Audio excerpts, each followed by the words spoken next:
everybody, thank you so much for coming back to another video, and in today's video we're going to be talking about A Monster Calls.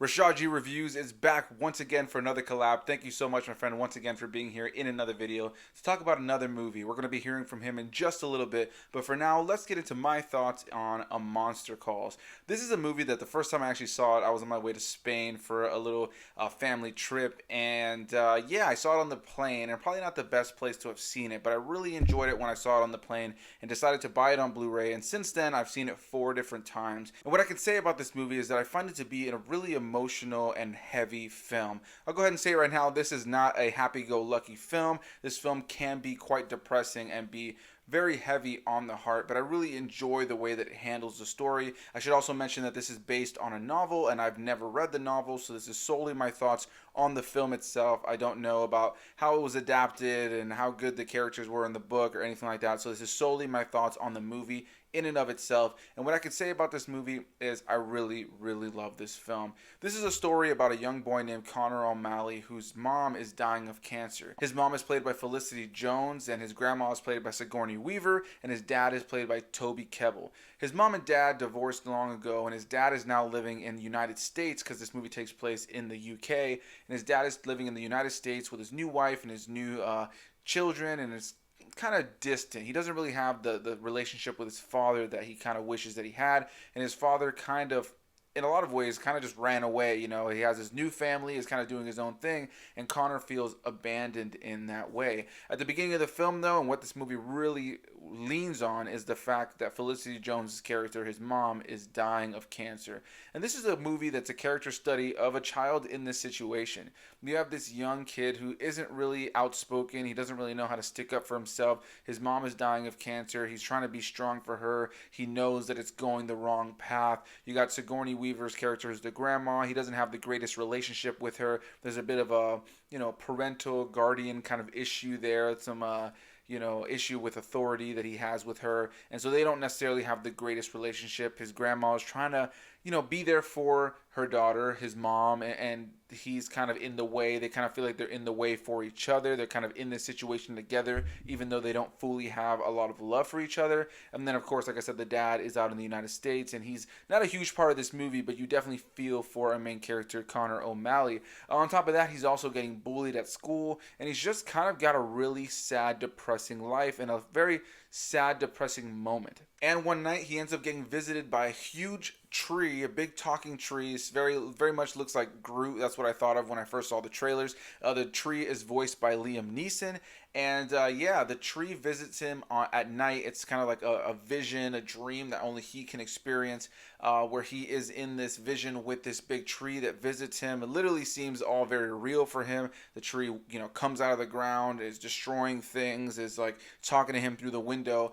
And the tree comes and tells him that he's going to tell him 3 different stories on 3 different nights, and that on the final day that he comes, he wants Connor to tell him a story. And I'm not going to really get into all the stories and all the spoilers, because I do want to recommend this film for anybody who has not seen it, and to also say that you should probably watch it with the least amount of spoilers, so you can actually really feel for these moments and the stories. But what I really enjoy are the different stories that the tree does tell him. They're done in this really cool, unique animation style that kind of just happens as the stories are happening. They all have these different messages, and they all tie into Connor's life, all the different things that he has going on, all the different emotions he's feeling. And at certain points, Connor doesn't really know how to take these stories. He doesn't really understand the relevance of them, but over the course of the film, they start to connect more to the things that are happening in Connor's life, or what will happen. And at the core of this movie is a story of a young boy losing his mom, and he is just emotionally distraught. He's acting out. He doesn't really know how to feel. He's heartbroken. He doesn't know when he should or shouldn't feel broken, when he should and shouldn't feel sad. He has kind of a rough relationship with his dad, feels disconnected and like his dad doesn't really want him, has a bit of a rough kind of authority issue with his grandma. And at the core of this story is just a sad story of a young boy trying to cope with the fact that his mother is dying of cancer. Now that I've touched on essentially what this movie is all about and my general thoughts on it, let's go ahead and hear what Rashad had to say about this one.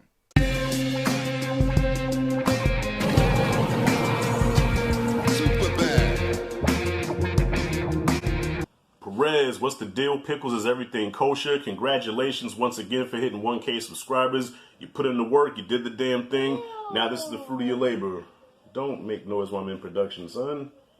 My son's over here reading my old comic book, sorry. So yeah, our tit for tat saga continues. This time you got me watching A Monster Calls. And this is another one of those movies where I've owned for a long time, but I've never watched it.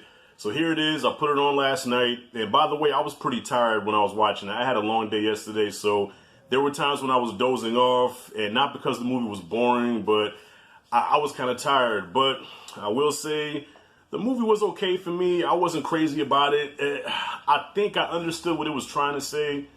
I'm going to have to watch it again. But from my understanding, this boy was bullied and had problems at home and didn't know how to express himself. And then he comes into contact with this tree who looks like a more mature version of Groot that can actually talk. And the tree tells him these stories, and these stories are metaphors for what's going on in this boy's life. I'm assuming that's what that's what it is, because I know you're going to go into the whole synopsis and all that stuff.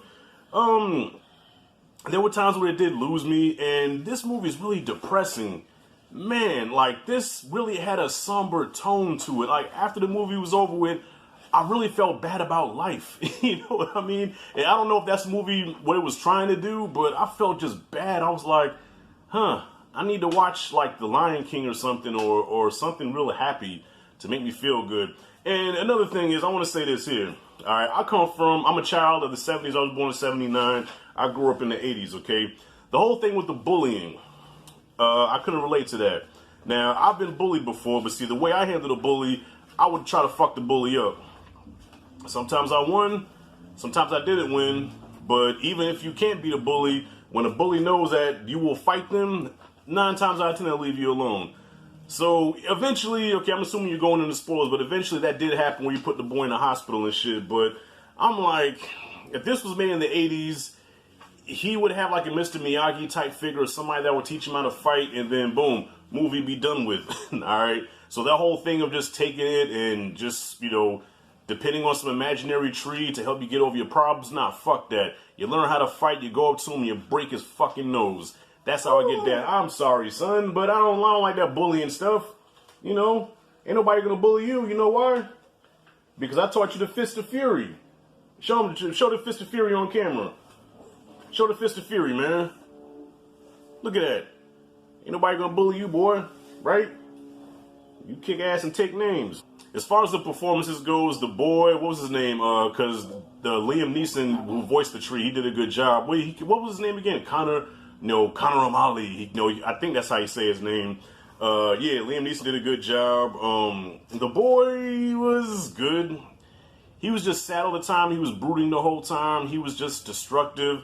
And what was the whole thing about him doing all this destructive stuff and never getting punished for it? I noticed how he kept saying how when he would do something wrong, he would never get punished for it. That was like an ongoing thing. I'm gonna have to watch this again because I know there's like a meaning to this movie and I just didn't quite grasp it. Like I was almost there, like I was almost getting it, but not quite. And when it was over with, I said, well, it was made well. The CG worked. The performances were good, even though it was very depressing. Sigourney Weaver is also in this. Sigourney Weaver, her British accent was a little off. And it's funny how American actors can never pull off a British accent, but British people can always pull off American accents like it ain't shit. You know, I don't know what's up with that.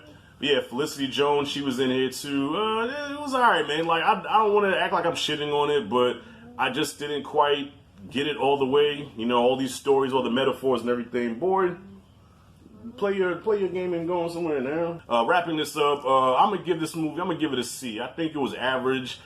Maybe I'll appreciate it more when I watch it again, and maybe I'll understand it more. But, you know, for what it was, for the acting, and for how it was made, the cinematography and everything, it was decent, but nothing I'm going to be crazy about. It was like a depressing version of the never-ending story that should have had an ending like The Karate Kid. You know what I'm saying? But, yeah, that's all I got. So, Perez, I'm going to give the floor back to you, man. What do you got for A Monster's Call? Thank you once again for having me in this video. And looking forward to our next... can't even talk. Looking forward to our next tit for tat. I'm not even going to cut that. That ain't funny. It ain't funny, boy. That's your problem. Always want to laugh at your pop. A big thanks once again to Rashad for being here in this video. I'll go ahead and say now, I am pretty disappointed to hear that you didn't love this movie, or at least enjoy it. The fact that you thought it was just okay, it's a bit of a bummer for me, but that's kind of the fun of doing these kind of videos, is seeing the different takes. Yeah, though it is a depressing film, it is a downer. This isn't a movie that you walk out of the theater and want to, jump rope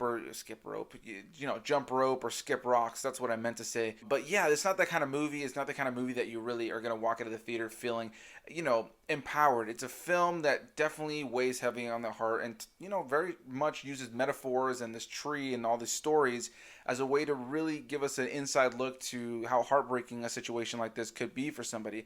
I think the performances in this film are incredibly well done. Lewis MacDougall, who plays Connor, I think is a fantastic young actor. I really enjoyed him. He's very believable as this kid. He's kind of wimpy, he's kind of dweeby, he's broken, he doesn't really know how to stand up for himself, he's not really outspoken, and I think he does a great job of making that performance incredibly believable. Felicity Jones is really great in this film. I really thoroughly enjoyed her performance. I found her to be very believable as this mother who really wants to love on Connor in these situations, and she's just so understanding of when he is emotionally distraught, when he is, lashing out. She doesn't want to even punish him, and that leads into a little bit of what Rashad was saying, that you didn't really understand fully the whole element of him doing these things that he knew he should get punished for, but then also being like, why am I not being punished?